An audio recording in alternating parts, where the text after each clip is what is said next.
जय हिंद dear students and welcome to Pinnacle sentence improvement part 5। जी हाँ, पिनाकल के सेंटेंस इम्प्रूवमेंट के पार्ट 5 में आपका स्वागत है। लास्ट क्लास में हमने 400 कितने कहते हैं 400 351 से लेकर 400 तक कंप्लीट किया था। आज का हमारा टारगेट है कि 401 से लेकर 450 तक क्वेश्चन कंप्लीट करना है सेंटेंस इम्प्रूवमेंट का। इससे क्या हो रहा है कि देख रहे हो, अब जब डेली हमने क्लास स्टार्ट कर दी है, अब जबकि डेली स्टार्ट हो रही है, क्लास हो चुकी है मंडे से, तो इससे क्या हो रहा है कि बहुत जल्दी जल्दी सिलेबस आपका कंप्लीट हो रहा है। पिनाकल की किताब का सिलेबस बहुत जल्दी जल्दी खत्म हो रहा है। तो जैसे ही इम्प्रूवमेंट खत्म हो जाएगी, हम लोग फिर से क्लोज टेस्ट की तरफ मूव करेंगे, क्योंकि एरर हम खत्म कर चुके हैं, इम्प्रूवमेंट चल रहा है। इसके बाद क्लोज टेस्ट कंप्लीट करेंगे, फिर उसके बाद PQRS पे आएंगे, फिर उसके बाद जो जो चीज़ें बचेंगी पिनाकल का, उसे कंप्लीट करते हुए चले जाएंगे।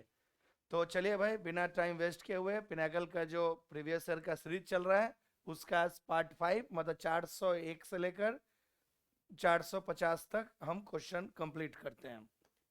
चले फर्स्ट क्वेश्चन, यहाँ पे जरा सा मिस प्रिंट हो गया था, टाइपिंग एरर थी, रिफ्लेक्टिव था, REFLECTIV रिफ्लेक्टिव था, मिस प्रिंट होकर रिक्टिव आ गया था, तो उसे मैंने पहले ही ठीक कर दिया। चलो देखते हैं।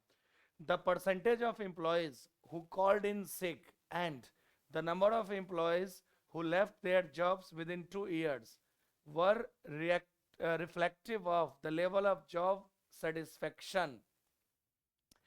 अब देखिए, इसमें तो ये तो एक फैक्ट बता रहा है भाई, ये आपका टेंस का क्वेश्चन है। फैक्ट, जब भी आप कोई फैक्ट बताते हैं तो उसमें टेंस होना चाहिए आपका प्रेजेंट इंडेफिनिट बोलो या सिंपल प्रेजेंट बोलो, बात तो दोनों में प्रेजेंट का ही हो पाएगा। तो प्रेजेंट इंडेफिनिट बोलिए या सिंपल प्रेजेंट टेंस, क्योंकि जब भी फैक्ट बता रहे हैं तो इसका मतलब क्या है, कर्मचारियों का प्रतिशत जो बीमार हो गए थे और जो कर्मचारी को जो संख्या थी जिन्होंने 2 साल के अंदर ही नौकरी छोड़ दी थी, वह एक प्रतिबिंब है जॉब के सेटिस्फेक्शन को लेकर। क्योंकि अगर मान लो 2 साल के अंदर ही बहुत सारे कर्मचारी बीमार पड़ गए और बहुत सारे कर्मचारियों ने छोड़ दिया, तो ये क्या बताता है किसी भी जॉब के सेटिस्फेक्शन लेवल को, कि सेटिस्फेक्शन है या नहीं है। क्योंकि अगर कर्मचारी सेटिस्फाइड है वहाँ के काम से, इन्वायरमेंट से, तो बीमार कम पड़ेंगे और जॉब भी नहीं छोड़ेंगे।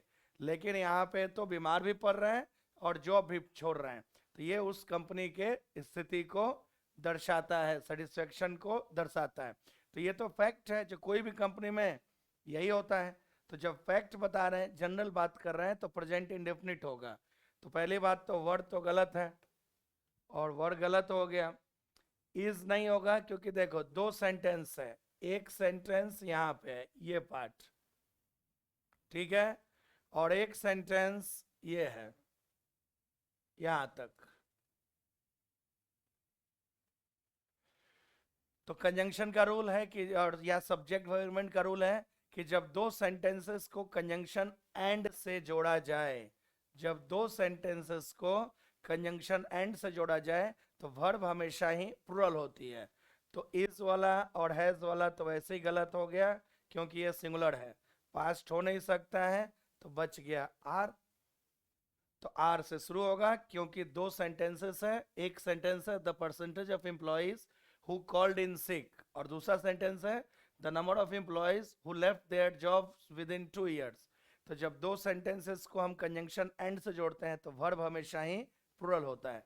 मतलब ये रहा कि ये दो चैप्टर का मिक्सचर रहा, प्रेजेंट टेंस और सब्जेक्ट वर्बमेंट का ये क्वेश्चन है।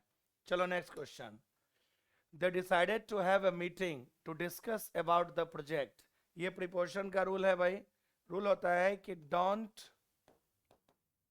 use any preposition, don't use any preposition with these verbs। Exception छोड़ के जनरल रूल यह है कि इन क्रियाओं के साथ हम सामान्यतः किसी प्रीपोजिशन का प्रयोग नहीं करते। उसमें पहला ही लिख देता हूं, कौन कौन से हैं, discuss, describe, explain, discuss, describe, explain, obey, disobey, obey, disobey, violate, order, tell, attack, reach, resist, resemble, reach, resist, resemble. Despite verb नहीं है लेकिन यहीं लिख लो, despite, enter, investigate, enter, investigate, comprise, stress, emphasize, etcetera. तो rule ये कहता है कि सामान्यतः इन वर्ब के साथ हम प्रीपोजिशन का प्रयोग नहीं करते हैं, इन क्रियाओं के साथ हम प्रीपोजिशन का प्रयोग नहीं करते हैं। तो देखो भाई, डिस्कस है, अबाउट अगर हटा देते तो ग्रामेटिकली वो सही हो जाता। तो डिस्कस के साथ ना तो थ्रू आएगा ना तो ओवर आएगा। Discuss the project, they decided to have a meeting to discuss the project. Discuss के साथ किसी प्रीपोजिशन का प्रयोग नहीं करते। ये सारे जो वर्ब का लिस्ट मैंने लिखा है ये सारे बहुत ही इंपॉर्टेंट है, इसे आपको ध्यान रखना है। प्रीपोजिशन चैप्टर में ये सबसे ज्यादा पूछने जाने वाले रूल्स में से है, मतलब कह सकते हो कि प्रीपोजिशन का मोस्ट इंपॉर्टेंट रूल ये है। चलो next question. This package is ideal for infant teenager who are just getting started with baby sitting. अब देखो, इन्फेंट और टीनेजर लिख रहे हैं। इन्फेंट मतलब होता है नवजात बच्चा, जो अभी जिस बच्चे का नया नया जन्म हुआ है, जो 2 4 10 दिन का है। और टीनेजर मतलब जो टीन्स होते हैं, जो 13 से 19 साल के बीच के बच्चे होते हैं, जनरली उन्हें हम टीनेजर कहते हैं। तो अब इन्फेंट और टीनेजर दोनों तो एक साथ होंगे नहीं, क्योंकि उसका कोई लॉजिक है नहीं। तो यंगेस्ट टीनेजर होगा नहीं, क्योंकि सुपरलेटिव डिग्री अगर आप लिखते हो तो हम पढ़ चुके हैं कि एडजेक्टिव के सुपरलेटिव डिग्री के साथ पहले द लिखते हैं, तो ये तो हटा ही दो। यंगर होगा नहीं कंपैरेटिव डिग्री, क्योंकि पहली बात तो कंपैरेटिव डिग्री अगर यंगर है तो जनरली वो देन लेता है और उसकी तुलना होनी चाहिए, तो ये भी नहीं हुआ, वो हो नहीं सकता है, क्योंकि इन्फेंट और टीनेजर एक साथ होंगे नहीं। तो बच क्या गया भाई, यंग टीनेजर्स, जो नौजवान यंग जो है टीनेजर्स। तो यह जो पैकेज है आदर्श है उन टीनेजर्स के लिए, नौजवान टीनेजर्स के लिए जो बेबी सिटिंग शुरू करने ही वाले हैं। तो ध्यान रखना, बाकी सारे ऑप्शंस गलत थे, क्योंकि ना तो हम तुलना कर रहे हैं ना तो उसको सुपरलेटिव बना रहे हैं। तो इसलिए ये पॉजिटिव डिग्री में रहेगा, यंग, यंगर, यंगेस्ट, एडजेक्टिव का question. Next, select the sentence with the appropriate use of preposition. मतलब इन चारों में किसमें प्रीपोजिशन का सही यूज हुआ है ये बताना है। The lion and the unicorn fought between. Fought between क्या होता है भाई, देखो दो फाइट के लिए लिख देता हूं, प्रीपोजिशन से ही बना लो। फाइट अगेंस्ट,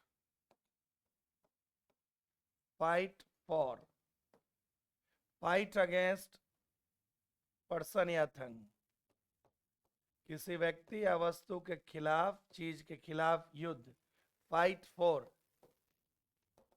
किसी चीज के लिए, किसी चीज के खिलाफ लड़ना है तो फाइट अगेंस्ट, जैसे फाइट अगेंस्ट करप्शन, भ्रष्टाचार के खिलाफ लड़ाई। लेकिन we are fighting for top post in SSC, हम एसएससी के टॉप पोस्ट के लिए एक दूसरे से फाइट कर रहे हैं। तो किसी चीज के लिए फाइट करोगे, फाइट फॉर, किसी चीज के खिलाफ फाइट करोगे, फाइट अगेंस्ट। तो हम तो यहाँ पे दो की बात करें, जो शेर है और जो यूनिकॉर्न है, घोड़े के जैसा यूनिकॉर्न होता था पहले, इन दोनों के बीच में फाइट हो रहा है किस चीज के लिए, मुकुट के लिए, गद्दी के लिए, मुकुट के लिए लड़ रहे हैं, तो किसी चीज के लिए लड़ रहे हैं तो फाइट फॉर होगा। तो देखो यहाँ बिटवीन गलती हो गई, फाइट बाय, बाय गलत हो गया, फाइट अप गलत हो गया, तो फॉट के साथ फॉर देख लो सही है। मतलब शेर और यूनिकॉर्न ने लड़ा था क्राउन, मुकुट के लिए, मतलब गद्दी के लिए, दोनों में लड़ाई हुई थी। Check next question. The bus is now full of passengers, it will leave soon. Tense का क्वेश्चन है। टेंस का रूल ये कहता है कि for near future, for near future action we can use present continuous tense, present continuous tense। Rule हो गया कि नजदीकी भविष्य के किसी कार्य को लिखने के लिए या व्यक्त करने के लिए प्रेजेंट कॉन्टिन्यूअस टेंस का प्रयोग करें। सर ऐसा ही रूल तो प्रेजेंट इंडेफिनिट में भी था। हाँ था भाई, प्रेजेंट इंडेफिनिट में है कि निकट भविष्य के सरकारी योजनागत कार्य को, जब ऑफिशियल प्लान्ड वर्क है तो प्रेजेंट इंडेफिनिट, नॉर्मल बात है हमारी और आपकी तो प्रेजेंट कॉन्टिन्यूअस का प्रयोग करिए। क्योंकि रूल कहता है कि इतना नजदीक भविष्य है तो उसमें फ्यूचर का प्रयोग कोई जरूरत नहीं है, आप चाहें तो प्रेजेंट कॉन्टिन्यूअस में ही कर सकते हैं। और उसके लिए बेहतर इंग्लिश क्या होगा, इट, देखिए अब यहाँ पे इट इज लिविंग है और इट इज गोइंग टू, तो जब नियर फ्यूचर होता है ना, तो जब नियर फ्यूचर होता है तो उसके लिए या तो इस इन तीनों में से सिंगुलर है तो इज, प्लूरल है तो आर, और आई होगा तो एम, फिर उसके बाद going plus two plus V1, इस फॉर्मूले का प्रयोग करते हैं। अब कोई सब्जेक्ट होगा, सब्जेक्ट तो कोई ना कोई होगा ही ना। तो नियर फ्यूचर के लिए पहली बात तो प्रेजेंट कॉन्टिन्यूअस का प्रयोग करें, और अगर गोइंग वाला आ जाए तब तो और सोने पे सुहागा हो जाए। तो इसीलिए देखो कॉन्टिन्यूअस ये भी है प्रेजेंट, और प्रेजेंट कॉन्टिन्यूअस ये भी है, लेकिन बेहतर क्या है, it is going to leave soon. Passenger से बस भर गई है, अब ये जल्द ही जाने वाली है। चलिए next question. As Simon had already been to the park, he lead the way for the other children। अब यही है रूल, यही रहा टेंस का कि generally if a sentence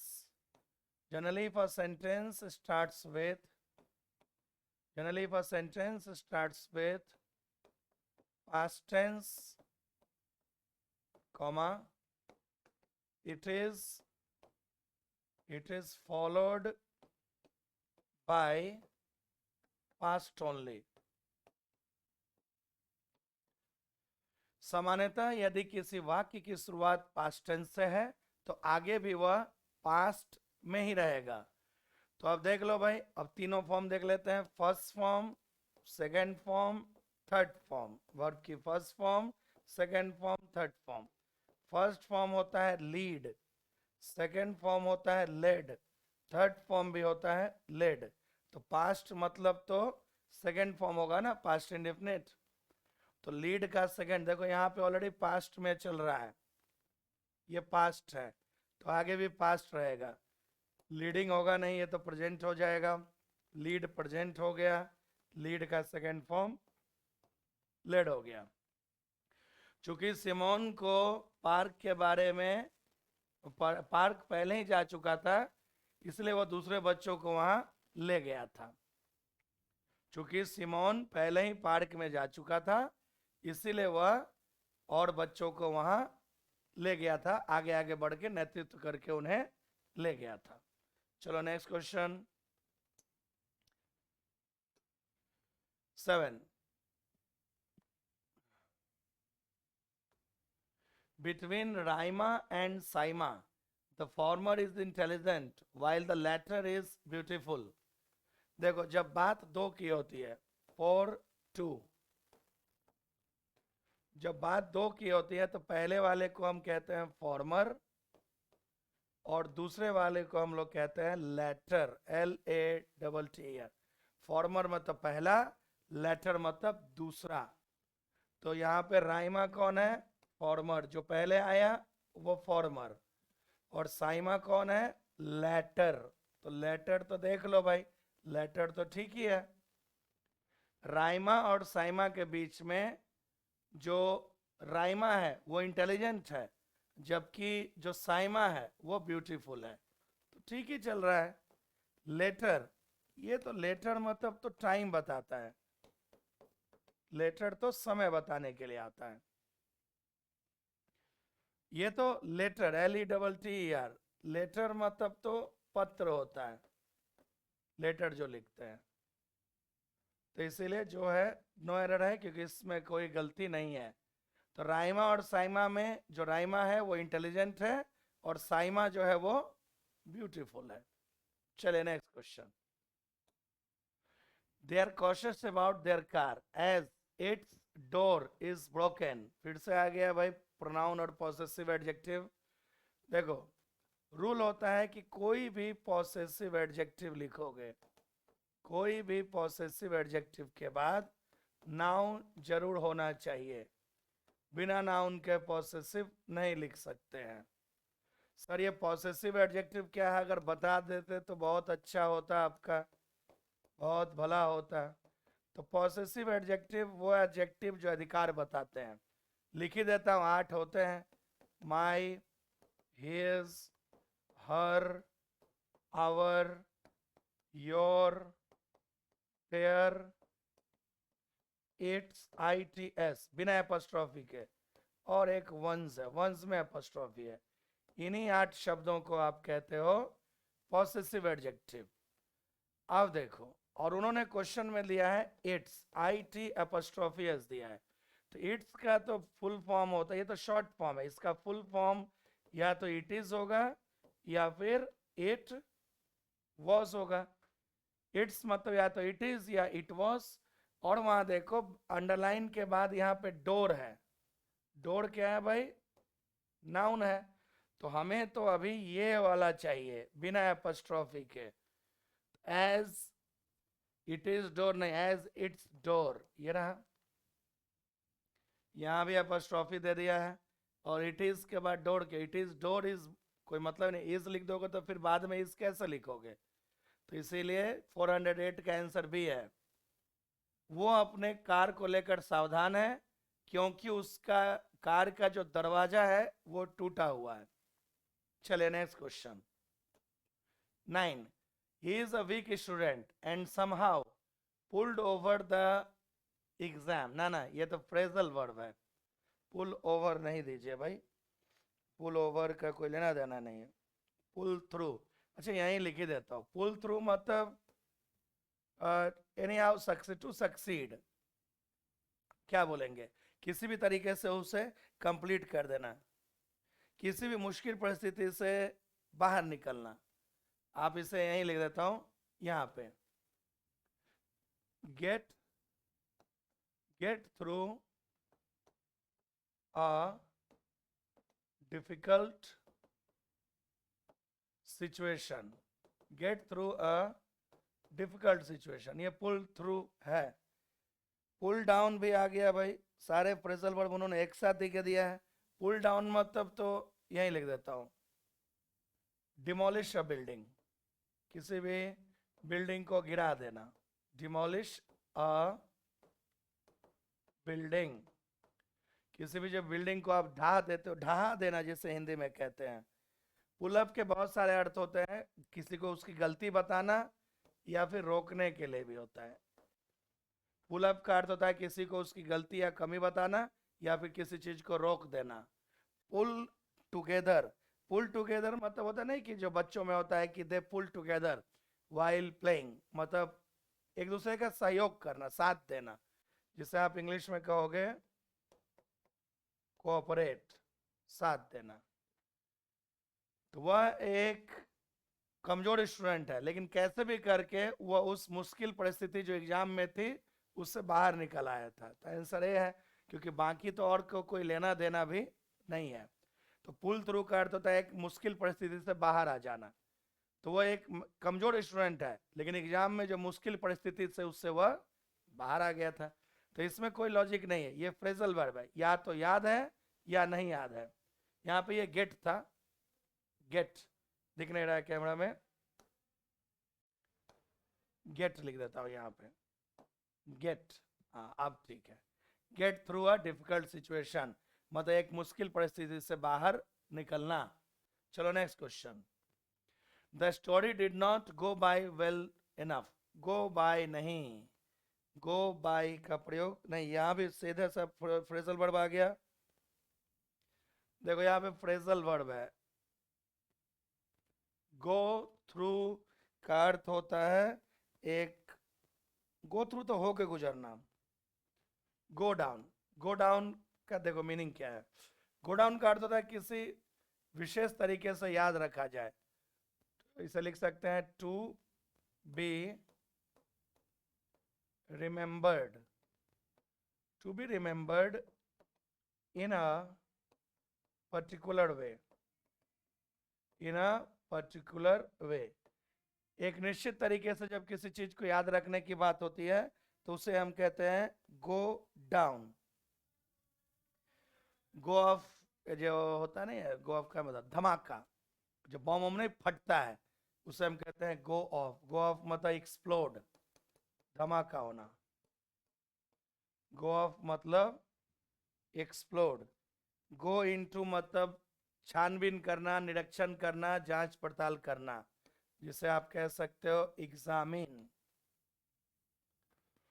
तो स्टोरी जो है उस तरीके से नहीं गई हुआ जैसा कि हमने सोचा था कि उसे याद रखा जाएगा।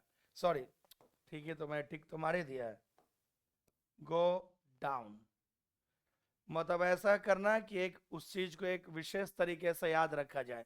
तो उस कहानी वो वैसा कहानी नहीं हुआ जैसा कि उसे एक विशेष तरीके से याद रखा जाए, क्योंकि बाकी कोई ऑप्शन है नहीं। गो थ्रू तो किसी चीज से होके गुजरना, गो ऑफ मतलब धमाके के लिए होता है, ब्लास्ट होने के लिए। गो इनटू मतलब छानबीन करना। तो इस कहानी की ना तो छानबीन होगी ना तो धमाका होगा, कहानी को तो याद रखने की बात होगी। तो कहानी को उस तरीके से नहीं याद रखा गया था जैसा कि हमने एक सोचा था कि एक इस तरीके से याद रखा जाएगा। चले next 11। The ship sank because the engineer has not called for help. Past है तो आगे भी पास्ट रहेगा भाई। देखो यहाँ पे सेकंड फॉर्म है, क्योंकि first form, second form, third form. तो फर्स्ट फॉर्म होता है सिंक, सेकंड फॉर्म होता है सैंक, थर्ड फॉर्म होता है sunk. Sink, sank, sunk.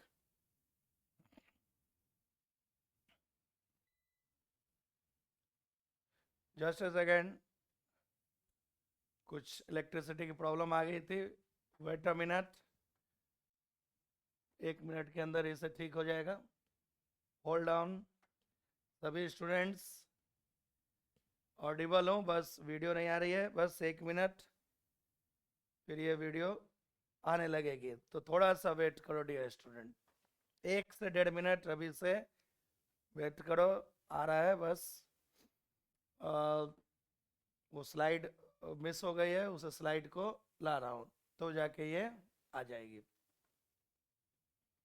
Just a second, आ गया है। अब उस स्लाइड पे देख रहा हूँ आ गया कि नहीं आ रहा है। ये बोर्ड ऑफ हो गया था। Just a second, hold on. Video भी आ गई है, बस वो पीपीटी आ जाए भाई, तब तो जाके पढ़ाई होगी। लास्ट क्लास में भी ऐसे ही इलेक्ट्रिसिटी में कुछ फॉल्ट आया था, इस क्लास में भी यही हुआ। चलो आ रहा है, जल्दी जल्दी जल्दी आ जा। आबड़ा कटाबड़ा छू, देखो आ गया ना। चलो बस just a second, hold on, hold on, hold on. हाँ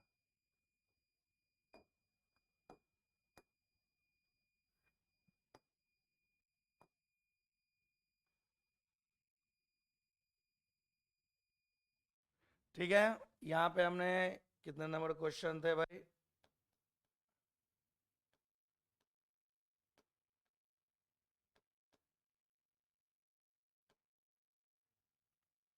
हाँ, तो स्टोरी उस तरह से नहीं चली थी जैसा कि हमने उम्मीद की थी।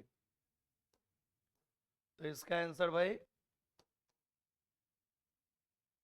बी हो गया ना, 410 का बी हुआ था। अब आ जाओ आगे। 11 ये भी हो गया था। ये लिख रहे थे कि पास्ट है तो आगे भी पास्ट रहेगा, तो सिंक का देखो यहाँ पे सेकंड फॉर्म पास्ट है, सेकंड फॉर्म है ना। और पास्ट इंडेफिनिट में जब आप पास्ट इंडेफिनिट का इंट्रोगेटिव बनाते हो, तो इंट्रोगेटिव में या नेगेटिव में क्या बनाते हो? सब्जेक्ट लिखते हो, फिर डिड नॉट लिखते हो, फिर वर्ब के फर्स्ट फॉर्म लिखते हो, फिर जो लिखना है। तो विल नॉट होगा नहीं, ये तो फ्यूचर हो गया। डू डज डिड के बाद कभी भी सेकंड फॉर्म नहीं आती है, फर्स्ट फॉर्म आती है। वॉजवर होगा नहीं, क्योंकि पास्ट इंडेफिनिट में हेल्पिंग वर्ब में डिड आता है। तो ये रहा। तो 411 का आंसर बी है, बाकी सारे ऑप्शंस गलत हैं। Next 12 how did you come about, यहाँ भी फिर सेम फ्रेजल वर्ब आ गया भाई। कम ऑफ, एक एक का मीनिंग लिख देता हूँ। कम ऑफ मतलब सफलता मिलना। कम आउट तो बाहर निकलने के लिए भी होता है, या फिर जो सबको पता चल जाए, सबको उसके बारे में जानकारी हो जाए, बाहर निकलना। या टू बिकम नोन, जिसके बारे में सब जान जाए। To become known. Come into तो अंदर आने के लिए होता है। कम बाय, ये एक फ्रेजल वर्ब है। टू गेट, किसी चीज को अचानक पाना। कैसे तुम्हें यह पर्स मिला, कैसे तुम्हें वह पर्स मिला। गेट मतलब पाना या मिलना, तो कैसे तुम्हें यह पर्स मिला। नेक्स्ट क्वेश्चन आइए 13 identify the sentence that correctly uses the indefinite article D indefinite INDEFINITE indefinite article.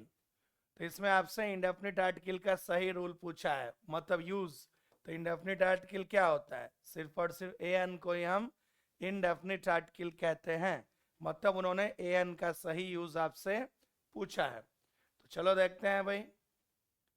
Amateur is a noun which refers to a person who takes part in an activity as a hobby or for pleasure and not as a job.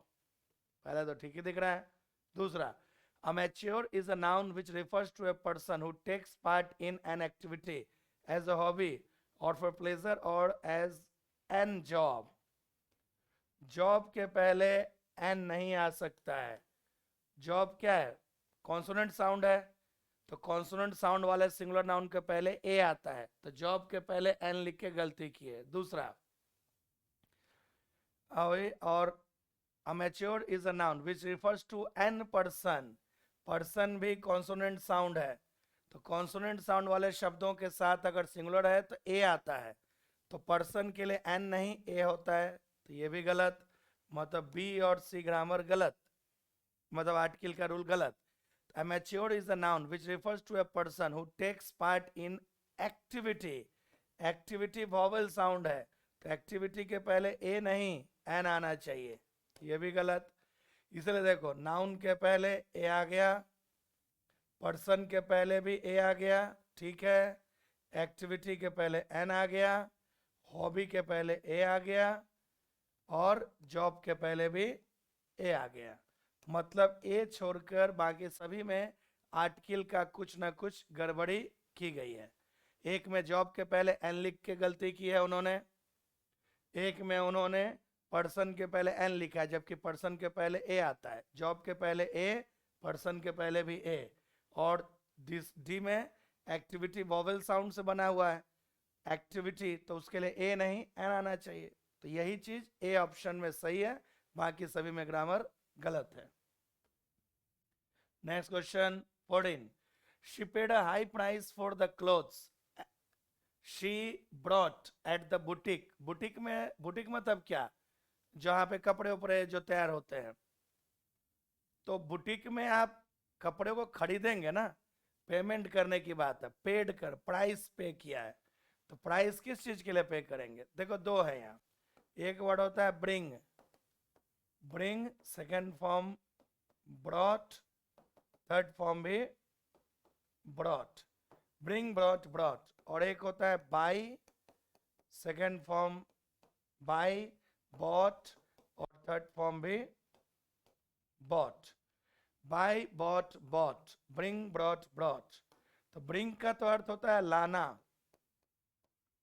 और by bought bot का हिंदी होता है खरीदना। तो payment कर रहा है मतलब पहले कपड़े खरीदे होंगे ना,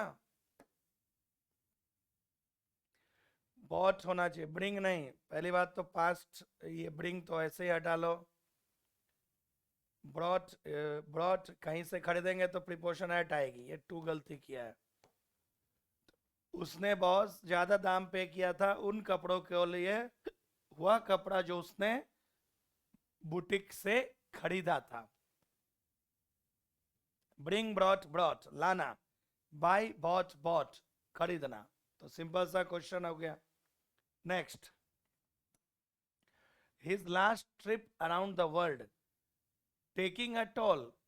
क्या लॉजिक है भाई? पिछला जो उसका ट्रिप था, तो ये तो टेंस का क्वेश्चन है। जनरली रूल ये होता है कि generally if any past word, if any past word is written in a sentence, comma, we use past indefinite tense, we use past indefinite tense। मतलब क्या हो गया कि वाक्य में यदि पास्ट का कोई भी शब्द लिखा हो, वाक्य में यदि पास्ट का कोई शब्द लिखा हो तो सामान्यतः हम पास्ट इंडेफिनिट का प्रयोग करते हैं। तो लास्ट ट्रिप की बात है भाई, पिछला ट्रिप, तो पिछला जो उसने यात्रा की थी, तो पास्ट इंडेफिनिट लो। और पास्ट इंडेफिनिट में कौन सी फॉर्म आती है? वर्ब की सेकेंड फॉर्म। तो टेक का सेकेंड फॉर्म टुक होना चाहिए, took take took taken, second form दे दो। और ये एक फ्रेज है, ध्यान रखना, फ्रेज होता है take a toll, take a toll मतलब होता है एडवर्स इफेक्ट, जो बहुत ही नकारात्मक प्रभाव पड़ता है। तो जो पिछला उसने जो यात्रा की थी दुनिया भर की, उससे उसके शरीर पे बहुत ही नकारात्मक विपरीत प्रभाव पड़ा था। तो पास्ट है तो पास्ट की बात होगी भाई। Next question, football fans are feeling proud of their teams when they win. ये तो भाई रेगुलर एक्शन है या इरेगुलर एक्शन है? आप रेगुलर एक्शन की बात करो या फिर इरेगुलर एक्शन की बात करो। रेगुलर या इरेगुलर एक्शन के लिए कौन सा टेंस आता है भाई? सिर्फ और सिर्फ present indefinite tense. For regular और irregular action we use present indefinite tense. नियमित क्रिया या फिर अनियमित क्रियाओं को प्रेजेंट इंडेफिनिट टेंस में लिखते हैं। तो सर समझेंगे कैसे कि यह नियमित है या अनियमित? फुटबॉल फैंस को बहुत ही गर्व महसूस होता है अपने टीम पे जब वे जीतते हैं। तो रेगुलरिटी से तो जीत नहीं सकते हैं, इरेगुलरिटी से ही जीतेंगे। तो ये इरेगुलर एक्शन है, और इरेगुलर एक्शन हो तो प्रेजेंट इंडेफिनिट आती है। मतलब जब जब उनका टीम जीतता है तब तब फुटबॉल फैंस को अपने टीम पे गर्व महसूस होता है। तो प्रेजेंट इंडेफिनिट लिख दो भाई। प्रेजेंट इंडेफिनिट में वर्ब की फर्स्ट फॉर्म आती है, ये सेकंड फॉर्म है। आर और फील क्यों आ गया, आईएनजी क्यों आ गया? तो देख लो, वर्ब की फर्स्ट फॉर्म सिर्फ बी ऑप्शन में है। तो फुटबॉल फैंस को गर्व महसूस होता अपने टीम पे जब वे जीतते हैं। Next question 17, the child felt down. Felt क्या? देखो दो वर्ड है भाई, फील, फेल्ट, फेल्ट, और एक वर्ड है फॉल, फेल, फॉलन, ये तो एहसास के लिए होता है, महसूस करना, महसूस के लिए। हिंदी का अगर मात्रा उत्रा गलत हो तो माफ करिएगा, थोड़ा हिंदी मेरा गड़बड़ रहता है, लेकिन मैं समझाने के लिए कह रहा हूँ, महसूस करना या एहसास करना।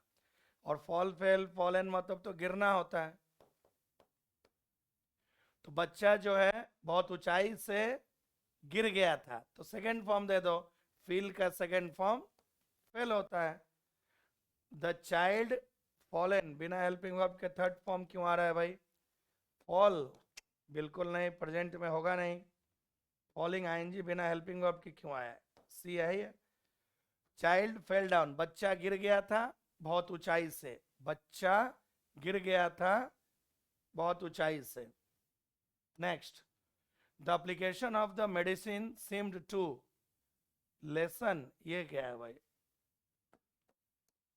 लेसन और एक है लेसन। लेसन मतलब तो या तो नाउन होगा या तो वर्ब होगा। लेसन सिर्फ और सिर्फ वर्ब होता है। मीनिंग क्या है भाई देख लो। लेसन मतलब सीख, और लेसन मतलब कम करना, कम करना, जिसे आप इंग्लिश में कहते हो रिड्यूस।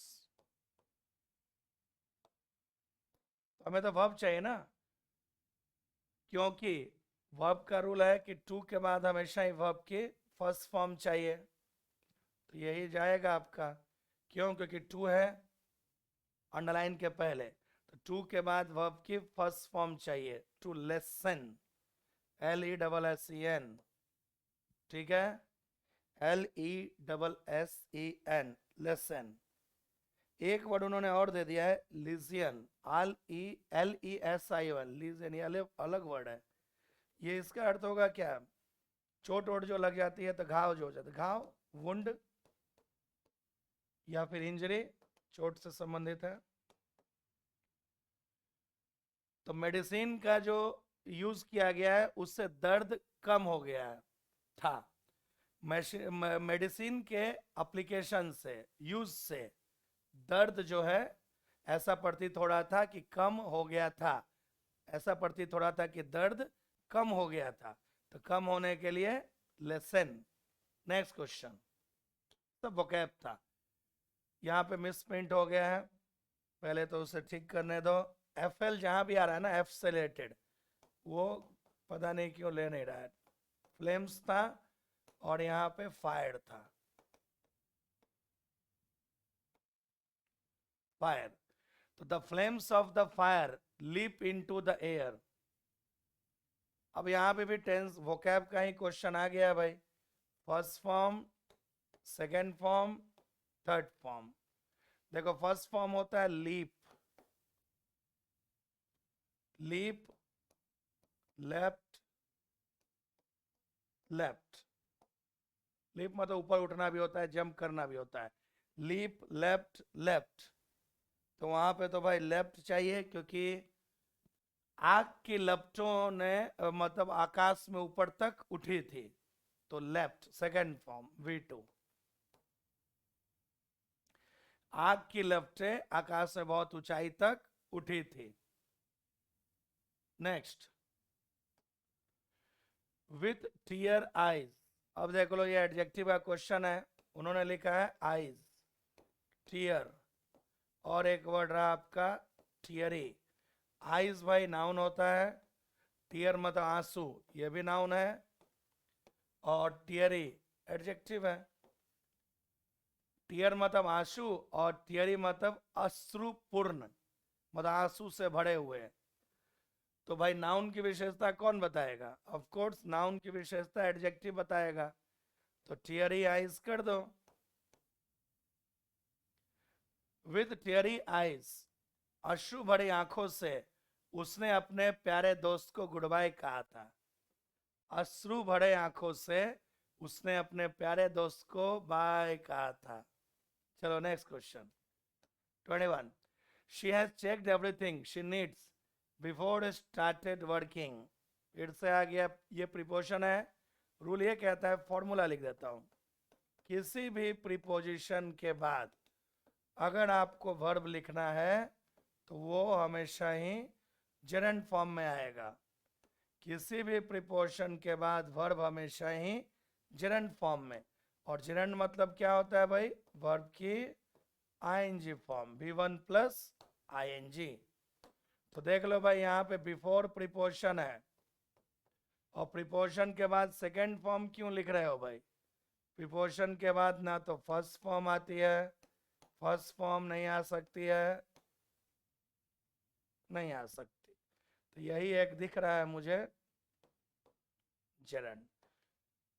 अब सर बोलेंगे स्टार्ट के बाद भी तो जेरंड आती है। नहीं नहीं भाई, ये वर्क जो है नाउन है। बिफोर स्टार्टिंग वर्क उसने सब चीजों को चेक कर लिया था जिसकी उसे आवश्यकता है कार्य को शुरू करने से पहले। तो यहाँ पे ध्यान रखना, बिफोर प्रीपोजिशन है और प्रीपोजिशन जेरंड लेता है। इसका जो एक्सप्लेनेशन उन्होंने दिया है पिनाकल में ना, वो एक्सप्लेनेशन गड़बड़ दिया है, सही नहीं दिया है, तो उसे सिंपल सा उन्हें देना चाहिए था। चलो next question 22। COVID-19 pandemic has resulted in and slow और एंड क्या लेना देना है भाई? And slow change in owing of, क्या मतलब है? ओइंग के साथ ऑफ भी नहीं आती है। पहली बात तो ओइंग टू होता है, ओइंग टू मतलब ड्यू टू, ओइंग ऑफ तो गलत है। और स्लो के पहले एन नहीं ए हो सकता है, वो कॉन्सोनेंट साउंड है। तो डेलिबरेट, डेलिबरेट मतलब होता है जानबूझकर, तो डेलिबरेट के पहले एन नहीं आ सकता है, ये भी नहीं हुआ। सडन के पहले भी एन नहीं आ सकता है, तो ये भी नहीं हुआ। अब बचा हुआ है स्लगिश या फिर एब्रप्ट, स्लगिश या फिर एब्रप्ट, स्लगिश और abrupt.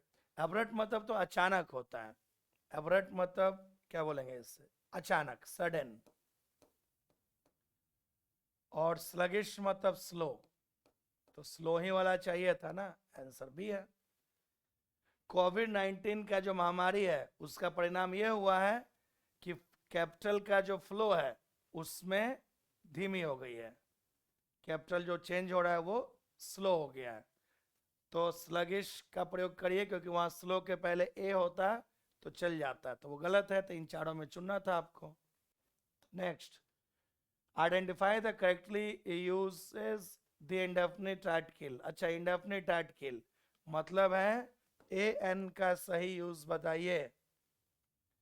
Cloud seeding involves use of chemicals that target rain-bearing clouds above a catchment area such as river.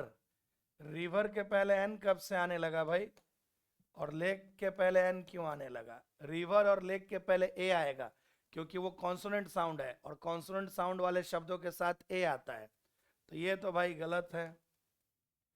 फिर यहाँ देख लेते हैं रिवर और अ लेक, यहाँ पे भी ठीक दिख रहा है, यहाँ भी ठीक दिख रहा है, यहाँ भी यही सही लग रहा है। तीसरा देख लेते हैं, कैचमेंट के पहले ये कॉन्सोनेंट साउंड है तो एन होगा नहीं, मतलब सी गलत। डी में क्या है भाई? रिवर के पहले यहाँ भी गड़बड़ कर दिया उन्होंने, एन लिखा है, ए रिवर, मतलब बोला ना बी सही है। क्योंकि देखो कैचमेंट सिंगुलर नाउन है और कॉन्सोनेंट साउंड है तो ए आ गया, रिवर सिंगुलर नाउन है और कॉन्सोनेंट साउंड है तो ए आ गया, लेक सिंगुलर नाउन है और कॉन्सोनेंट साउंड है तो ए। कैचमेंट मतलब जहां पे जल को रोक के रखते हैं या इकट्ठा करके रख सकते हैं, पानी को एक जगह, जैसे बारिश का पानी, उसे एक जगह इकट्ठा कर लिया तो उसे हम कैचमेंट कहते हैं, ध्यान रखना। Keep the dog tied indoors however it may bite some stranger. Dog को, कुत्ते को अंदर बांध के रखो, कुत्ते को अंदर बांध के रखो, अन्यथा, अन्यथा वह किसी अनजान व्यक्ति को काट लेगा।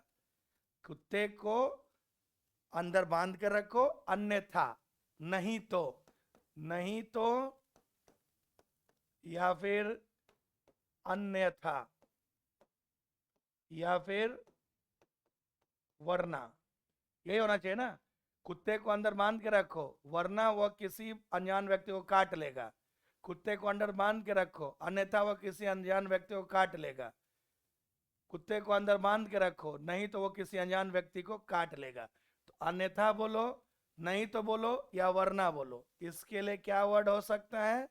इसके लिए वर्ड होता है अदरवाइज, अल्स, और। ये तीनों चल सकते हैं। एक और होता है लेस्ट, लेकिन दिक्कत है कि लेस्ट के बाद आगे शुड लिखना पड़ेगा। तो यहां तो लेस्ट के बाद शुड नहीं में लिखा है, तो ये हटा दो। इन तीनों में से आप कुछ भी लिख सकते हैं, ये तीनों ही सेम अर्थ देते हैं, नहीं तो, अन्यथा, या फिर वरना। तो कोई एक ही होगा, ध्यान रखना पड़ेगा। यट मतलब फिर भी, या फिर अभी तक। स्टिल मतलब अभी तक। अल्स होगा, क्योंकि अल्स का अर्थ होता है नहीं तो, अन्यथा, या फिर वरना। कुत्ते को अंदर बांध के रखो, अन्यथा या किसी अनजान व्यक्ति को काट लेगा। कंजंक्शन से भी बना सकते हैं इसे। 25 the Apple tree was loaded. बहुत ही बेहतरीन क्वेश्चन, बेहतरीन क्वेश्चन है ये। देखो एप्पल ट्री क्या है भाई? एप्पल ट्री है नाउन। सेब का जो पेड़ था वह फल से भरा हुआ था। तो सेब का पेड़ नाउन है, और नाउन की विशेषता कौन बताएगा? देखो एक वर्ड है लोड, और एक वर्ड है लेडन। लोड मतलब भरना, और लेडन होता है भरा हुआ, भरा हुआ। लोड वर्ब का काम करता है, या फिर नाउन का काम करता है, और लेडन सिर्फ और सिर्फ एडजेक्टिव का काम करता है। और ध्यान रखना, लेडन जो है ना, इसके साथ प्रीपोजिशन विथ आता है, लोड के साथ विथ नहीं आता है।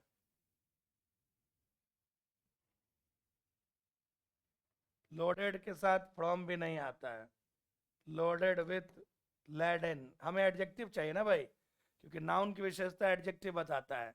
सेब का पेड़ सेब से मतलब फल से भरा हुआ था, तो पेड़ नाउन है, और नाउन की विशेषता कौन बताएगा? ऑफ कोर्स एडजेक्टिव बताएगा।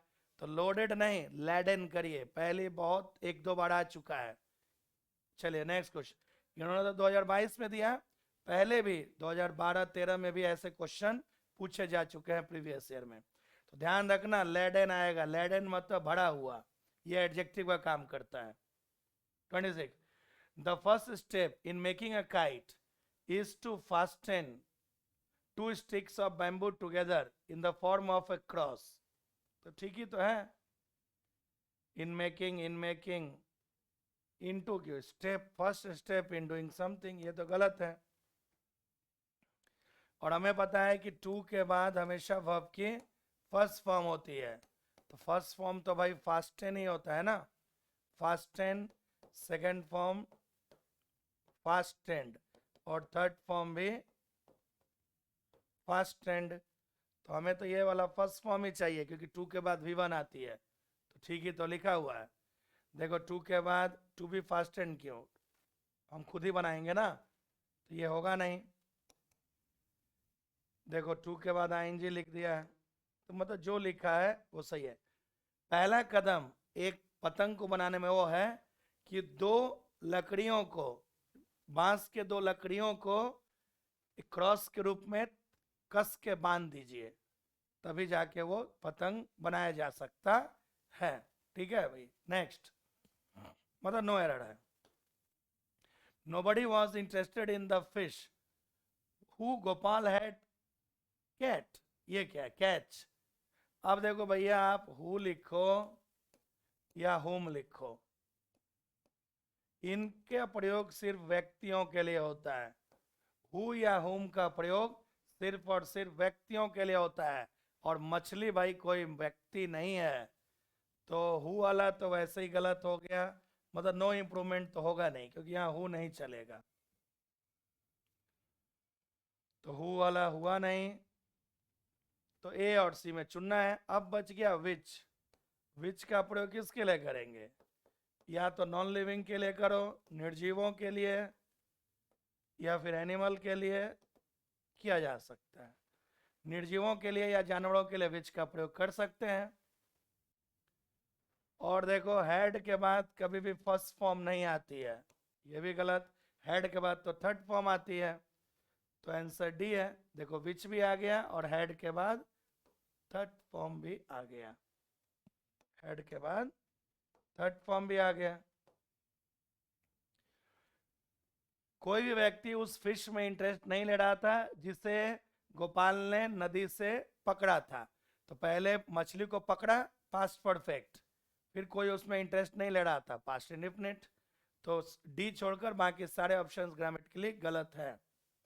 Next, you can have a comfortable journey only then, only then, ये क्या है? ओनली देन कोई मतलब नहीं, you are getting your seat reserve. तुम एक आरामदायक यात्रा तभी कर सकते हो यदि, यदि तुम्हारा सीट रिजर्व है एडवांस में। तो यदि चाहिए, यदि मतलब ये तो कंडीशन हो गया, और कंडीशन में यदि चाहिए, यदि को क्या कहेंगे? क्या कहेंगे भाई? इफ कहेंगे ना। यदि मैं राजा होता, if I were a king, तो तुम एक आरामदायक यात्रा तभी कर सकते हो यदि तुम्हारा सीट रिजर्व है।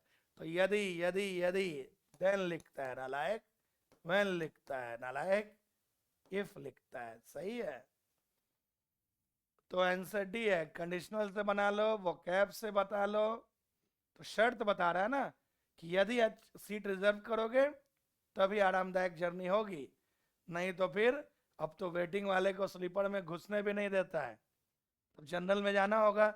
और जनरल में हालात जो होती है ना, बहुत ज़्यादा भयानक होता है, विभत्स भयानक हालात। क्योंकि मुझे याद है कि जब मैं स्टूडेंट लाइफ में था, तो एक बार जनरल से कहीं गांव जा रहा था, कलकत्ता से गांव जा रहा था, और मेरे पास रिजर्वेशन भी नहीं था और ज़्यादा पैसा भी नहीं था, बेरोजगारी का दौर था। तो मैं जनरल बोगी में गया, तो 12 घंटे की जर्नी थी, और जनरल बोगी में जब मैं गया तो पीठ का एक बैग पकड़ा हुआ था। तो जब मैं लेट भी हो गया था स्टेशन पहुंचने में, तो दौड़ दौड़ के पकड़ा था। जनरल बोगी में ना ऑलरेडी अंदर तो लग रहा था कि 5-10 हज़ार आदमी ठूसे हुए हैं, और गेट पे भी आदमी लटक लटक के है। मैं भी उसी गेट पे जाके दौड़ दौड़ के कैसे भी एक छोटा जगह पे इतना पाँव आधा, एक पैर को रख दिया और एक हाथ पकड़ा हुआ था ऐसे करके। मतलब ऐसे ही हाथ पकड़े पकड़े 1 घंटे तक मैं पकड़ा रहा। ऐसा लग रहा था कि हाथ उखड़ जाएगा, ऐसा लग रहा था कि पाँव काँप रहा था, क्योंकि 2 पाँव रखने का जगह नहीं मिल रहा था। तब जाके उस दिन मुझे अपने गरीबी का एहसास हुआ कि देखो भाई, ऐसा है, अगर पैसा रहता तो स्लीपर से जाता, एसी से जाता। तो उसी चीज़ों को, गरीबी को अगर मिटाना है तो पढ़ाई एकदम जान लगा के करो, क्योंकि हम सभी निम्न मध्यम वर्ग से ही हैं, लेकिन हम सभी ने मेहनत की। मैं खासकर मैं अपनी बात कर रहा हूँ, मेहनत की तो कम से कम ये हो गया कि अब मुझे जनरल बोगी में तो जाना नहीं पड़ता है। तो यही चीज़ें आपको भी करनी है। अब जाने का तो आप एसी से जा सकते हो, लेकिन वो आपके पिताजी का पैसा होगा। आप अपने पैसे से तो अभी पैसा ही नहीं अभी कमाए हो, तो इसीलिए जॉब करोगे तभी तो पैसे आएंगे। तो इसीलिए जॉब पाना है अगर सरकारी, तो एकदम मेहनत करो, ताकि आप गरीबी को ख़त्म करके अपने खानदान को एक नया मोड़ दे सको। क्योंकि ध्यान रखना, प्रत्येक खानदान में एक ऐसा लड़का पैदा होता है या एक ऐसी लड़की पैदा होती है जो अपने खानदान को, पुश्तों को जो है गरीबी की रेखा से बाहर निकाल के अमीरी में ले आती है। और मैं माँ सरस्वती से प्रार्थना करूंगा कि वो लड़का या लड़की आप हो, और अगर उसके चाहिए होना है तो उसके लिए जान लगा के मेहनत करना होगा। चलो next question 29। 80 girls sat there at 4 long tables doing their homework by candlelight। ठीक है, तो दे रहे हैं, देखिए वर्ब एडवांस का रूल है कि when two actions when two actions are mentioned, when two actions are mentioned and the second action is the result of first action, and the second action is the result of first action, comma, use present participle in the second action. Rule समझो। Rule ये कहता है कि जब दो कार्यों का वर्णन हो, जब दो एक्शंस का वर्णन हो और दूसरा जो एक्शन है वो पहले एक्शन पे डिपेंड कर रहा है, तो दूसरे एक्शन में प्रेजेंट पार्टिसिपल का प्रयोग करें। प्रेजेंट पार्टिसिपल की क्या निशानी होती है? वर्ब की आईएनजी फॉर्म। ये एक तरह से एडजेक्टिव का काम करता है। तो 8 लड़कियां जो है 4 टेबल पे बैठी थी, उनके बैठने का मकसद क्या था? रिजल्ट क्या हुआ? अपने अपने होमवर्क को मोमबत्ती के लाइट में, मोमबत्ती में के प्रकाश में करना। तो देखो सेकंड एक्शन में वर्ब के आईएनजी फॉर्म से शुरू है, तो ठीक ही तो है। और 8 गर्ल्स के लिए पॉसेसिव एडजेक्टिव देयर ठीक ही है, और होमवर्क अनकाउंटेबल होता है। तो देखिए यहाँ पे 2 + V1 लिख के गलती की है, 2 के बाद आईएनजी फॉर्म होती नहीं है, और इट्स होगा नहीं क्योंकि लड़कियों के लिए देयर होना चाहिए। मतलब जो लिखा है वो आपका नो एरर है। 8 लड़कियां मोमबत्ती के प्रकाश में बैठी थी 4 टेबल्स पे अपने होमवर्क को करने के लिए। तो 2 कार्य है, एक कॉमा के पहले और एक कॉमा के बाद, और दूसरा कार्य पहले कार्य का परिणाम है, तो दूसरे कार्य में प्रेजेंट पार्टिसिपल लिखिए। Next 30, I take pride. आ गया भाई, प्रीपोजिशन से भी बना सकते हैं, वर्ब एड प्रोनाउन से भी। देखो प्राइड, प्राइड के साथ ऑन भी लिखते हैं, इन भी लिखते हैं। कब ऑन लिखेंगे? प्राइड अगर वर्ब है तो ऑन आएगा, प्राइड अगर नाउन है तो इन आएगा। और ध्यान रखना टेक के बाद आप नाउन लिखते हैं। तो यहाँ पे क्वेश्चन में प्राइड क्या है भाई? नाउन। और प्राइड जब नाउन है तो उसके साथ प्रीपोजिशन इन आनी चाहिए, ये रहा। और किसी भी प्रीपोजिशन के बाद वर्ब की जेरेंट फॉर्म आती है। बहुत ही अच्छा लिखा है, I take pride in my country, मुझे अपने देश पे गर्व है। तो ध्यान रखना प्राइड अगर वर्ब है तो ऑन लेगा, और अगर नाउन है तो इन लेगा। Next 31, turn left outside the library door and walk down the corridor then you came by. कोई मतलब ही नहीं है। देखो कौन सा टेंस है भाई यहाँ पे? प्रेजेंट। वॉक कौन सा टेंस है? प्रेजेंट। तो फिर यहाँ पे केम पास्ट क्यों आ गया भाई? क्योंकि अगर इसे सही मानोगे तो यहाँ बदलना पड़ेगा, और अंडरलाइन तो इस पार्ट में है, तो अंडरलाइन इस पार्ट में है तो बदलाव उसी पार्ट में करोगे। तो जब प्रेजेंट है तो आगे भी प्रेजेंट कर दो, तो केम का सेकेंड फॉर्म है तो फर्स्ट फॉर्म कर दो। इज एम आर के बाद कभी भी फर्स्ट फॉर्म आ नहीं सकता। अनटिल अनलेस के साथ शैल विल का प्रयोग हो नहीं सकता है। नो इंप्रूवमेंट हो नहीं सकता है। तो देख लो फर्स्ट फॉर्म आ गया। लाइब्रेरी से बाहर निकल के लेफ्ट ले लो और कॉरिडोर से होते हुए जाओ, तब जाके तुम मेन स्टेयर पे, मुख्य सीढ़ी के पास पहुंच जाओगे। तो यहाँ पे हम फैक्ट है, इंपरेटिव सेंटेंस है, और इंपरेटिव सेंटेंस में हमेशा प्रेजेंट इंडेफिनिट का प्रयोग करते हैं। कहते नहीं हो close the door, first form लिखा, come here, go there, speak, don't speak. तो जब भी आदेशात्मक वाक्य बनाते हैं तो उसमें प्रेजेंट इंडेफिनिट आती है, और प्रेजेंट इंडेफिनिट मतलब वर्ब की फर्स्ट फॉर्म, इसीलिए बी आंसर है। 32, his tone was neither of anger not of. जब नाइदर के बाद ऑफ है तो नॉट के बाद भी ऑफ कर दो। अब नाइदर के बाद प्रीपोजिशन है, नाइदर ऑफ, फिर अगले पार्ट में नॉर ऑफ, फिर लिख दो।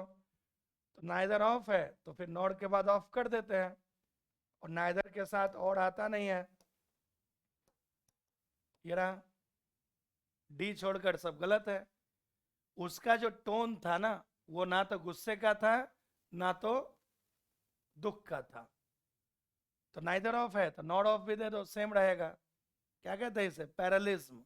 जिस लय में है कोशिश करो कि उसी लय में आगे बढ़ता चला जाए। 33 आई रीच दैट, बात हो चुकी है आज के। दूसरा क्वेश्चन, वी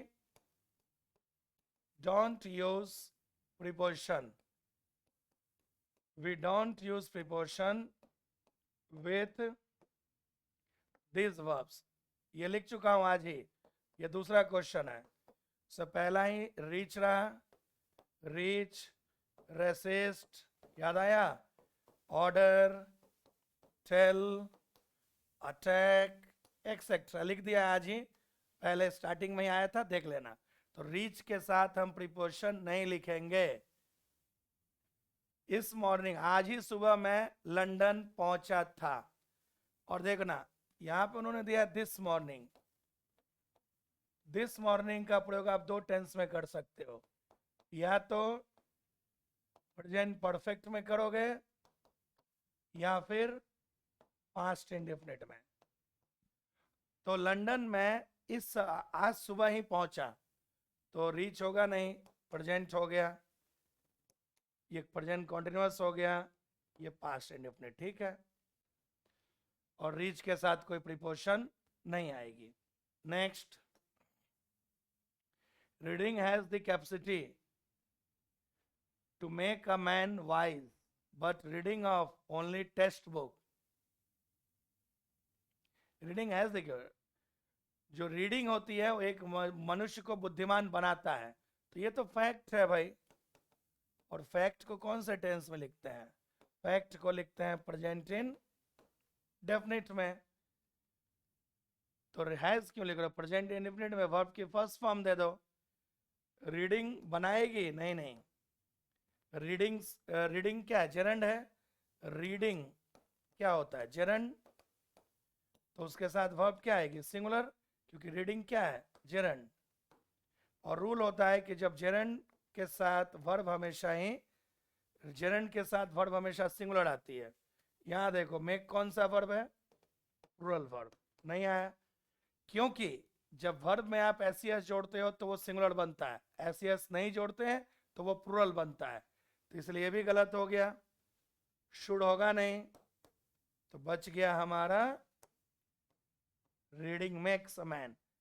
रीडिंग मतलब किताबों को पढ़ना एक इंसान को बुद्धिमान बनाता है। तो ये तो फैक्ट है, और फैक्ट को हमेशा ही प्रेजेंट इन डेफिनेट में लिखते हैं। 35 A lot of people are seen gathering, discussing and negotiating। तो डिस्कसिंग एंड नेगोशिएटिंग क्यों लिखेंगे भाई? उसी को तो कहते हैं ना बार्गेन करना, मोल भाव करना। हमारे स्टॉल के सामने खड़े होके बहुत सारे व्यक्ति जो हैं मोल भाव कर रहे हैं। हमारे स्टॉल के सामने खड़े होके बहुत सारे व्यक्ति मोल भाव कर, क्या कहता है, जॉसलिंग। जॉसलिंग मतलब क्या देना होता है? धक्का देते हैं हम, धक्का क्या इंग्लिश में क्या बोलते हैं? पुश। बहुत सारे लोगों को देखा जा सकता है कि वो इकट्ठा हो रहे हैं और बार्गेन कर रहे हैं हमारे स्टॉल के सामने, मतलब हमारे दुकान के सामने बहुत सारे लोग इकट्ठा हो रहे हैं और मोल भाव कर रहे हैं। अरे भैया 100 में नहीं 80 में दे दो ना। अरे अभी तो मैंने उस दुकान वाले से पूछा तो 50 बोला और आप 100 बोल रहे हो। तो ये जो मोल भाव करते हो उसी को तो आप बार्गेन कहते हो। चले next. The captain disdain. Disdain मतलब होता है घृणा, डिस्डेन मतलब घृणा। तो अब उसका सिनोनिम पूछा है भाई। डिस्डेन का ही सिनोनिम होता है स्कॉर्न, मतलब घृणा।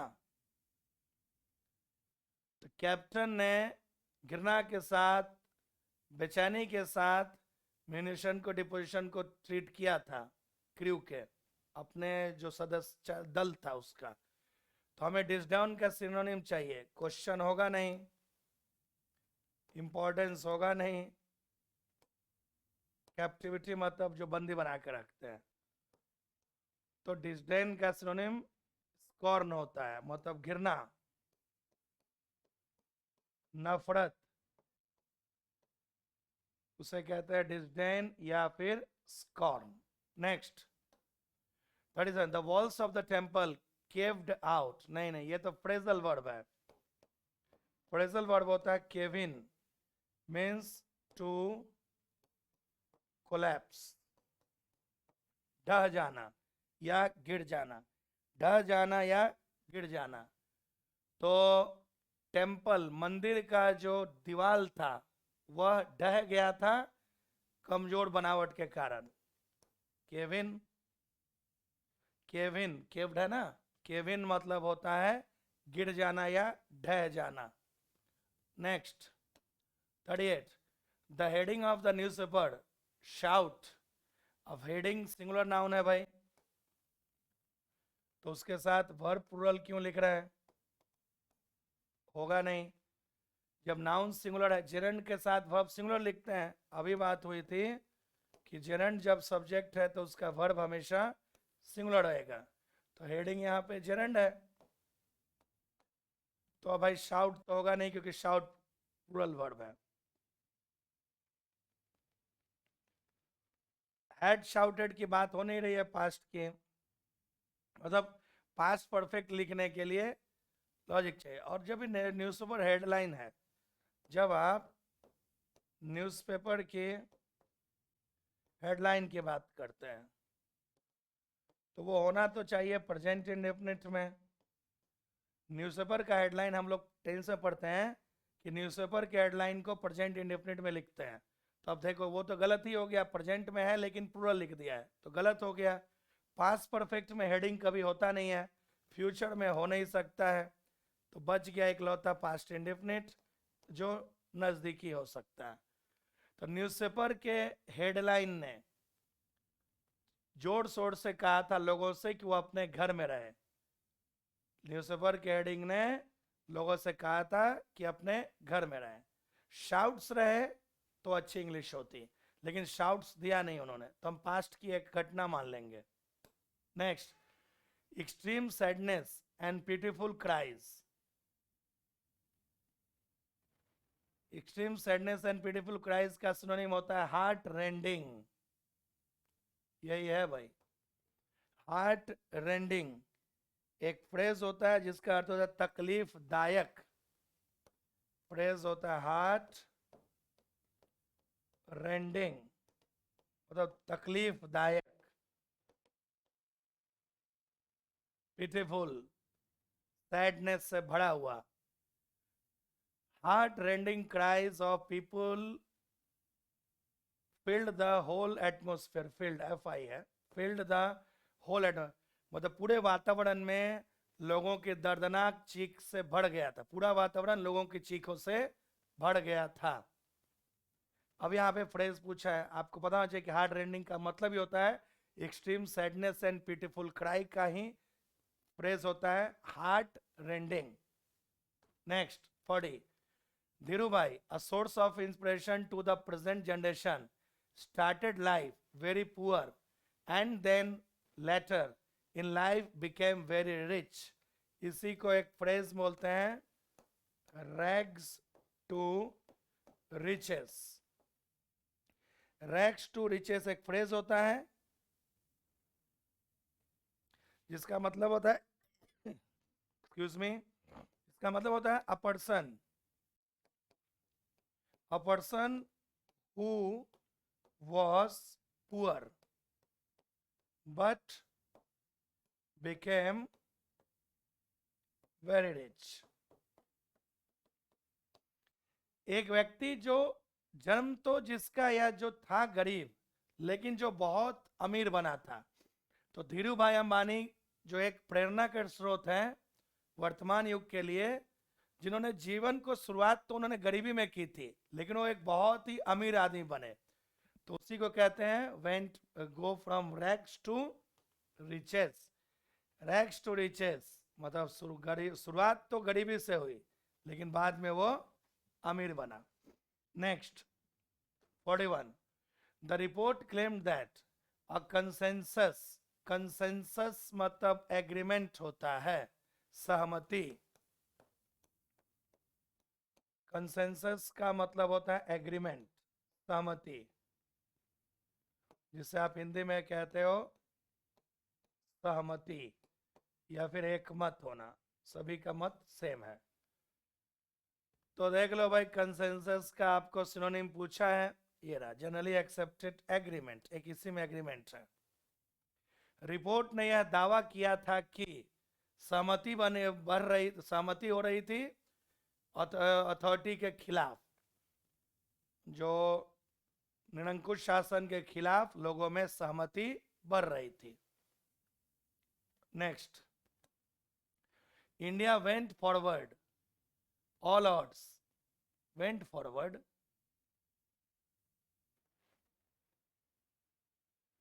ये तो होगा ना, ये तो फ्रेजल वर्ब है ना, गो अगेंस्ट, गो अगेंस्ट, किसी चीज के खिलाफ जाना, किसी चीज के खिलाफ जाना, गो अगेंस्ट, जिसे आप कहेंगे, क्या कहेंगे, इसका मीनिंग यहां लिख देता हूं, यहां रेसिस्ट, प्रतिरोध करना, विरोध करना, अपोज, रेसिस्ट या फिर अपोज। एक और फ्रेजल वर्ब लिख देता हूं, गो एट, गो एट मतलब होता है हमला करना। तो भारत जो है सारी बाधाओं के विपरीत गया था और उसने मैच को वेस्टइंडीज के खिलाफ जीता था।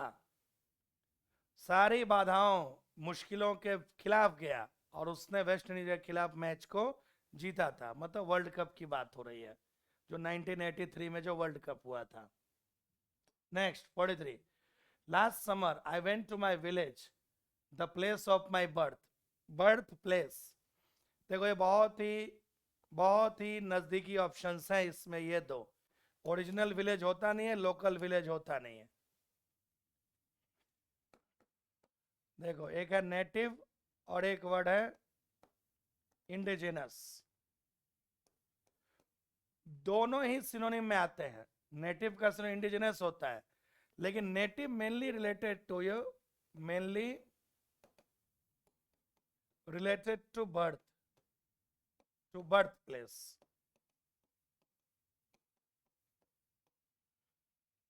जहां आपका जन्म हुआ ना, वो आपका नेटिव ही कहलाएगा।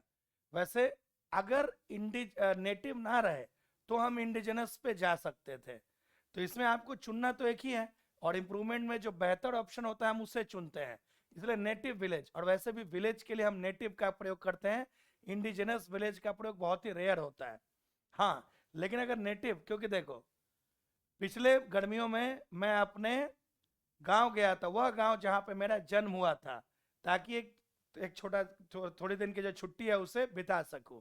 तो नेटिव में जहां पे आपका जन्म हुआ था, ओरिजिनली जिस जगह पे आपका जन्म हुआ, वो आपका नेटिव विलेज कहलाएगा या नेटिव प्लेस कहलाएगा। अगर नेटिव ना रहे तो आप इंडिजिनियस का प्रयोग कर सकते हो, ध्यान रखना,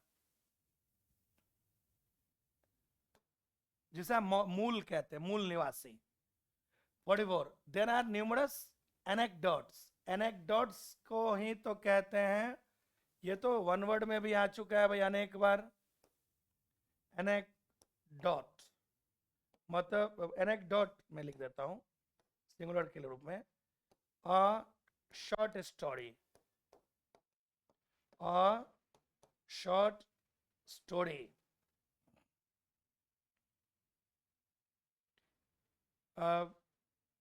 which is regarded as true but without any proof या evidence।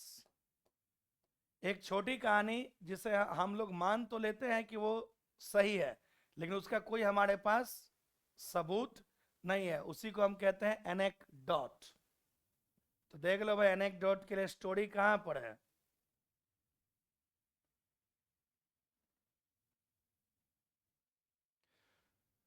तो 44 में क्या होना चाहिए भाई? 44 में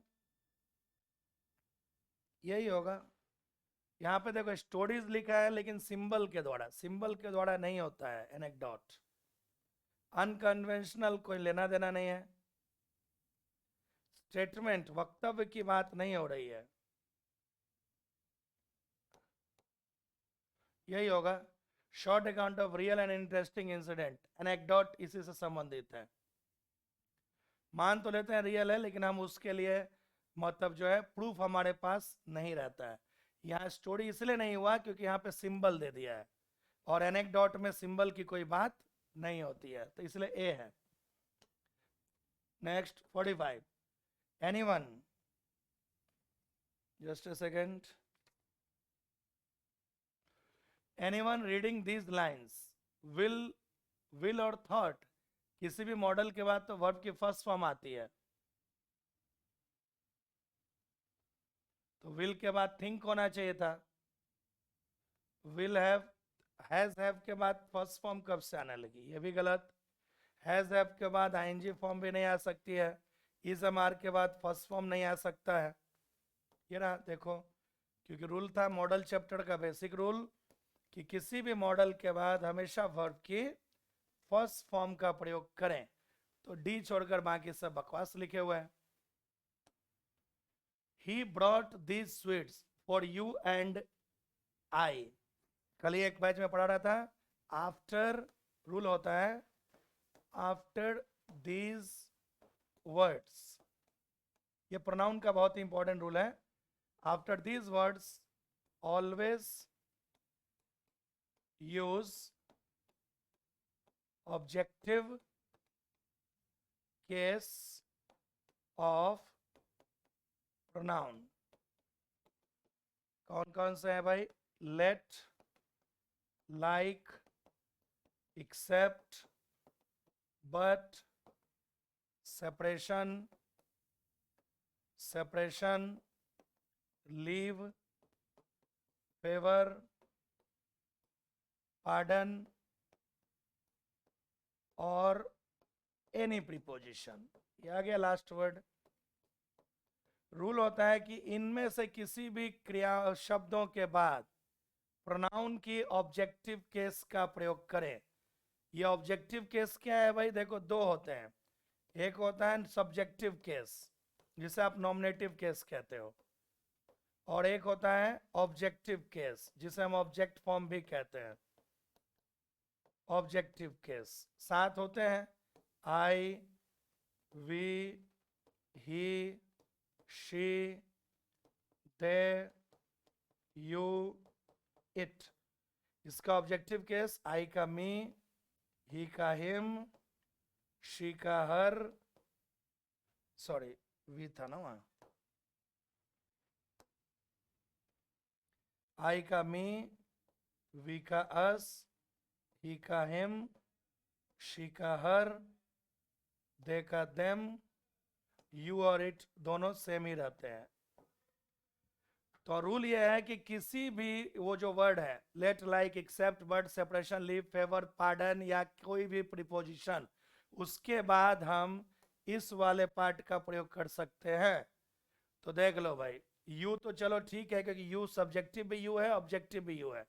आई का ऑब्जेक्टिव तो मी होता है ना, तो यू एंड मी करना चाहिए, you and me, you and me. यहां पे भी ऑब्जेक्ट। और 2-3-1 का रूल भी याद रखना है कि सामान्य वाक्यों में 2-3-1 आता है, मतलब जहां भी रहेगा 2 के बाद ही 1 आएगा, सेकंड पर्सन के बाद ही फर्स्ट पर्सन आएगा। यू सेकंड पर्सन है, आई फर्स्ट पर्सन है, तो यहां भी वही है, सब्जेक्टिव केस ला दिया।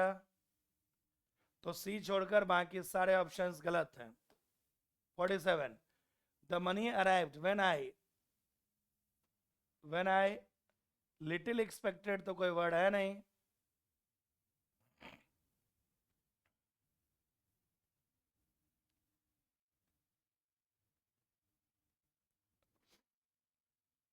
लेस एक्सपेक्टेड, देखो कंपैरेटिव लिखोगे, अगर कंपैरेटिव लिखोगे तो उसके साथ देन लिखना होगा। देखो इस सेंटेंस का हिंदी सुनो। पैसा तब आया था जब उसके बारे में मैंने सबसे कम उम्मीद की थी। पैसा तब आया था जब मैंने उसके बारे में सबसे कम उम्मीद की थी।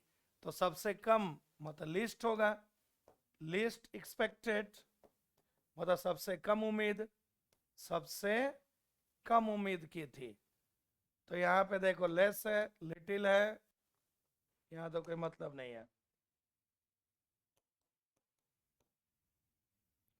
पैसा तब आया था जब मैंने उसके बारे में सबसे कम आशा की थी। Next, in the introductory session the teacher asked me to what district. What क्यों होगा भाई? व्हाट मतलब क्या, विच कौन सा। तो मेरे इंट्रोडक्टरी सेशन में टीचर ने मुझसे पूछा था कि मैं किस जिले से आया हूं, और फ्रॉम जब आ ही गया तो टू क्यों लिख रहे हो? आगे देखो यहाँ क्वेश्चन में फ्रॉम है ही सेंटेंस में। Which district I came from, which district I came from. तो टीचर ने मुझसे पूछा था किस जिले से मैं आया था। Next, I asked two people the way to Dinah's house, but no one of, no one of, one का प्रयोग तो दो से अधिक के लिए होता है भाई। नो वन ऑफ क्यों होता है? दो की बात है ना। Zero out of two, zero out of two, दो में से एक भी नहीं। तो दो में से एक में नहीं को क्या कहते हैं इंग्लिश में? प्रोनाउन में पढ़ते हैं आप, नाइदर। मैंने दो लोगों से डायना के घर का पता पूछा था, लेकिन दोनों में से किसी को भी पता नहीं था। तो आइदर नहीं, नन दो से अधिक के लिए होता है, नो वन होगा नहीं। देख रहे हो, नाइदर ऑफ देम, क्योंकि नाइदर का प्रयोग दो के लिए होता है। दो लिख दिया तो नाइदर। नन क्या होता है? दो से अधिक में से एक भी नहीं। दो में से एक भी नहीं, नाइदर। दो से अधिक में से एक भी नहीं, नन। दो में से एक, आइदर। दो से अधिक में से एक, एनी वन या एनी वन। ध्यान रखिएगा, इसमें तो दो ही है तो इसलिए वन तो आएगा नहीं, क्योंकि वन तो दो से अधिक के लिए होता है। Next, last question of the day. Superlative degree पूछा है भाई हमसे, चलो देखते हैं। This is one of the, अब वैसे भी ना भी पता हो तो याद रखना कि वन ऑफ के बाद हमेशा ही एडजेक्टिव की सुपरलेटिव डिग्री आती है। वन ऑफ के बाद हमेशा ही एडजेक्टिव की सुपरलेटिव डिग्री का प्रयोग करिए। तो तीन डिग्री है भाई। पॉजिटिव डिग्री क्या है? ब्यूटीफुल। कंपैरेटिव डिग्री क्या होगा? More beautiful. सुपरलेटिव क्या होगा? Most beautiful. हमें सुपरलेटिव चाहिए ये वाला। तो यहां देख लो भाई, मोर कंपैरेटिव कर दिया, ये तो सिर्फ ये पॉजिटिव ही रखा है, ये भी पॉजिटिव ही रखा है। सिर्फ एक यही है जहां पे सुपरलेटिव डिग्री का प्रयोग किया गया है, और क्वेश्चन ने पूछा भी है कि सुपरलेटिव डिग्री का सही यूज बताइए। तो उम्मीद करता हूं डियर स्टूडेंट्स आपको समझ आया होगा। तो डेली शाम के 7 बजे वीडियो जरूर देख लेना, क्योंकि अब रेगुलरिटी बनी रहेगी। मान लो मैं नहीं भी रहा ना, तो मैं रिकॉर्ड करके तो चला ही जाया करूंगा। मतलब किसी भी तरीके से ये क्लास रुकनी नहीं चाहिए। जब तक पिनाकल नहीं खत्म होगा तब तक ये क्लास जारी रहनी चाहिए। उसके बाद फिर देखेंगे, किरण या कोई और किताब उठा के पूरा सॉल्व करा दूंगा आपके लिए, क्योंकि मेन है कि आपको बेनिफिट इसका होना चाहिए। ठीक है, तो आज यहीं रुकते हैं, फिर मिलेंगे नेक्स्ट क्लास में। तब तक के लिए जय हिंद एंड टेक केयर, और अच्छे से रिवीजन कर डालना।